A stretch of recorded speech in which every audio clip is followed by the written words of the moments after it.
Moi j'ai connu Françoise Gillot il y a très longtemps. Je faisais ma thèse de doctorat et j'avais besoin de son témoignage. On m'avait dit que la dame était peu accessible. Elle vivait à New York, où elle vit toujours.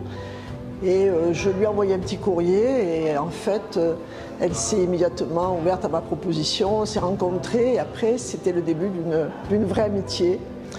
Donc Françoise, depuis, j'ai orienté mes recherches, je travaillais beaucoup sur cette période-là de Picasso d'après-guerre. Et du coup, je me suis de plus en plus concentrée sur Françoise Gillot, qui était mal considérée en France, il faut bien le dire. Elle a eu des épreuves terribles parce qu'elle a osé quitter Picasso, elle l'a payé très cher. Et du coup, j'ai trouvé une femme formidable, même un peu exceptionnelle, je dois le dire.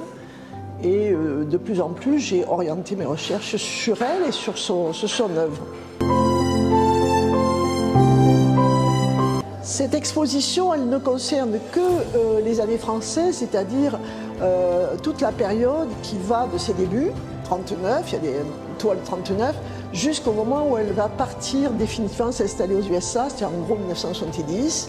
Et donc elle est tout à fait représentative de son parcours. C'est comme une archéologie de son œuvre à venir, et à ce titre, elle est très intéressante. Mais il y a des bijoux, d'emblée, il y a des toiles qui sont assez émouvantes.